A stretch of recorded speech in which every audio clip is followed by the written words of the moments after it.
I was in my early 20s and on the rebound from a jazz bass player, a cad I adored all out of proportion, and with whom I had heady, cathartic, atom-changing sex that invariably culminated in sweeping post-coital promises and lots of mutual weeping. Reeling from that relationship's end, I decided in a moment of Xanax adult logic that the best way to assuage my anguish would be to immediately replace the bass player with another jazz musician. It was simply too painful to consider that it was the bass player himself that I ached for, so I convinced myself that really it was jazz that I loved, and jazz that I would love again. There was a piano player I sort of knew who was boyish and brilliant and played ballads like Bill Evans. I'd heard through the grapevine that he had the hots for me, so I went one balmy midsummer night to a concert he was doing at the 92nd Street Y and nervously approached him afterwards. "I'd love to be on your mailing list," I told him. Then adding, so it didn't sound quite so liney, "so I can know when you're gigging." He looked at me with wet eyes, a little sweaty and flushed, but whether this was due to post-concert catharsis or me, I didn't know. I gave him my number and walked away quickly, not looking back. The piano player called. He invited me to see him play the brunch at the Blue Note, and then for some carbonara at Portobello on Thompson Street, where they played nothing but Monk's Dream. As we ate, he told me dreamy stories of his parents, his mother, who'd been a girl singer on the Perry Como show, and his father, a Runyon-esque Broadway composer who died when the piano player was 5, and the enviable childhood he'd had, growing up in a home frequented by musical theater luminaries like Harold Arlen and Yip Harburg, Frank Lesser, and Charles Strauss. We finished our meal, then took a cab to Inwood, where he had an enormous apartment with no furniture on a street called, and I couldn't make this up, Seaman Avenue.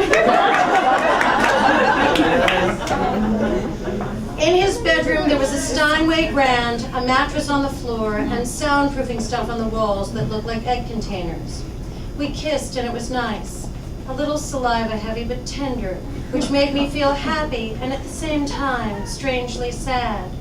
There was something about the piano player's mien, a vibe he gave off that made him seem out of place, almost unreal, as if from another era. This is what it would feel like to make out with someone in the 50s, I thought to myself. And it was that peculiar anachronistic quality, I suppose, that prevented me from stopping him as he unzipped my pants, slipped off my panties, and stuck his face between my legs. I'd never had anyone go down on me before. It was the first time I hadn't forcibly stopped someone from attempting. Who knows why? In those years, I spent very little energy examining my own psychology, preferring instead to endlessly scrutinize my lovers, hoping to find the key to myself in the reflection of their perpetually wandering eyes. I may have fancied myself just like the boys, free to express my lust whenever and with whomever, unfettered by societal hang-ups about women and fucking around and what makes someone a slut. But for whatever reason, the idea of receiving head made me feel weirdly shy. But that night, what with all the talk of show tunes and Yip Harburg, etc., I felt safe and suddenly the overwhelming urge to surrender. And he was amazing, adept, focused, and I came really, really fast, which made him come too. I didn't think too much of this. I thought it was sweet that it turned him on so much that it came without any help from me. And I was only given pause when a while later we were fooling around, and just as we were about to have sex, he came again, before even entering me. "I'm sorry," he sighed as he let his weight go on top of me. "I think I'm just tired." "It's fine," I soothed. "It happens." "You are so lovely," he said. "Do you know how lovely you are?" "No."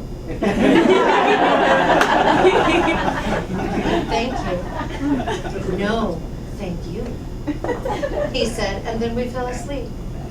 In the morning, while I lay nude on his mattress, he sat at the piano in his boxers and played Someone Saved My Life Tonight, then segued into tunes written by his dead dad. The piano player enacted each number as it possessed, flawlessly impersonating his dad's raspy singing voice and ham-fisted Tin Pan Alley-style piano playing, and soon I found myself mesmerized and more than a little turned on. His nickname was Rhino, the piano player told me. Then, seeing how utterly enthralled I was, he ran to the closet and pulled out some tapes of Rhino performing his own songs. Listening to tune after tune of longing for lost love from Rhino's various musical hits and flops from over 30 years before, I was further knocked out by the ballsy humor and vitality of the impossibly energetic soul whose body, ravaged by childhood diabetes, would never live to see 40. I wondered what kind of head Rhino gave.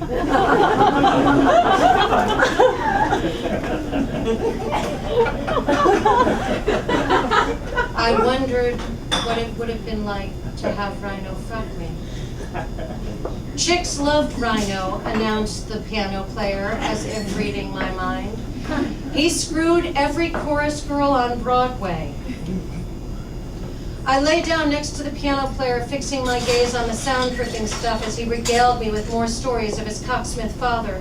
Then went home depressed, missing both my departed bass player and Rhino, whom I'd never even met and realized I never would, and how truly fucked up it was to yearn for those who are so profoundly unavailable. It would be years before I would see the level to which I, too, was unavailable.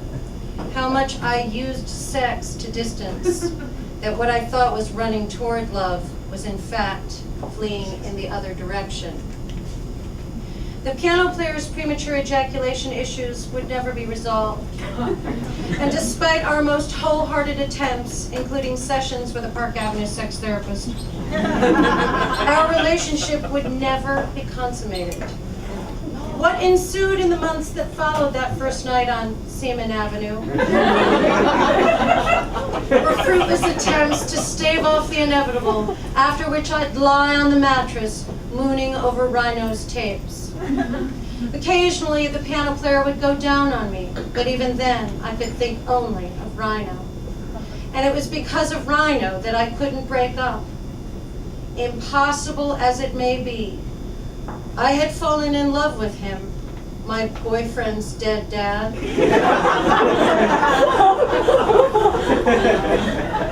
And I wasn't sure how I could ever handle losing someone who was already lost. Then one day the bass player called. I went to his cluttered pad on McDougal Street, and we made love for several hours on his couch while the Gulf War played on mute in the background. And that was it. I bade a tearful goodbye to the piano player and tucked Rhino into the far reaches of my mind until one day, years later, in a Tower Records on Sunset Boulevard, I came across a CD of the piano player's on which he played one of Rhino's tunes. I paid for it, but never even took it out of its cellophane. Perhaps one day I will.